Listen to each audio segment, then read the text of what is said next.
கடவுள்கிட்ட இருந்து நம்ம ஒவ்வொரு ஜெபத்துலையும் ஆண்டவரே எங்களை ஆசீர்வதியும், குடும்பத்தை ஆசீர்வதிங்க, பிள்ளைகளை ஆசீர்வதிங்க அப்படின்னு சொல்லி இந்த ஆசீர்வாதத்தை நம்ம மனம் ரொம்ப விரும்பும். இதை நம்ம 2 விதத்தில் இந்த ஆசீர்வாதத்தை நம்ம பெற்றுக்கொள்ளலாம். எப்படி அப்படின்னா, விசுவாச மார்க்கம் நம்மக்கிட்ட இருக்கணும். விசுவாசிக்கிறது மட்டும் அல்ல, அதை நம்ம செய்கைகளின் மூலமாகவும் தெரியப்படுத்தணும். அப்படி நம்ம செய்து காட்டும்போது நம்ம கடவுளால் ஆசீர்வதிக்கப்படுறோம்.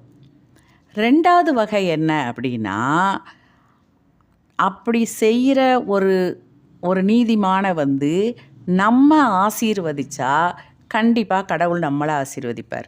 நம்ம மனதளவில் அவங்கள ஆசீர்வதித்தோன்னா கடவுள் நம்மளை ஆசீர்வதிப்பாராம். இது எல்லாமே வசனங்கள் நமக்கு சொல்லுது. இங்கே பாருங்கள், ஆதியாகமம் 12ஆம் அதிகாரம் 3ஆம் வசனம். ஆண்டவர் நம்ம ஆபிரகாமை நோக்கி சொல்கிறார், உன்னை ஆசீர்வதிக்கிறவர்களை ஆசீர்வதிப்பேன். அப்போது ஆபிரகாமை கடவுள் ஆசீர்வதிக்காரு.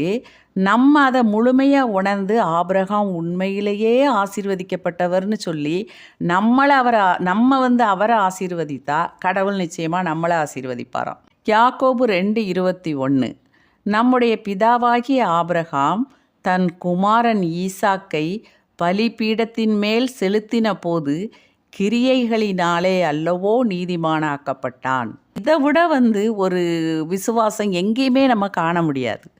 அப்படிப்பட்ட ஒரு அருமையான ஒரு கிரியைகளினால் காட்டக்கூடிய ஒரு விசுவாசம் ஆபிரகாம்கிட்ட இருந்ததுனால தான் அவர் நீதிமான்கிறதுல அந்த ஸ்தானத்தை அவர் அடைஞ்சார்.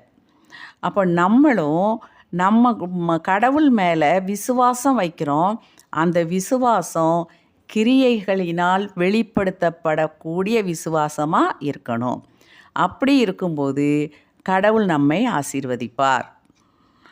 அப்படி விசுவாச மார்க்கத்தார் யாரையாவது நம்ம பார்த்தோன்னா அவர்களை நம்ம மனதார ஆசீர்வதிக்கும்போது கடவுள் நம்மையும் ஆசீர்வதிக்கிறார். இந்த ஆசீர்வாதத்தை பெற்று நாம் கடவுளின் பிள்ளைகளாக வாழ்வோம்.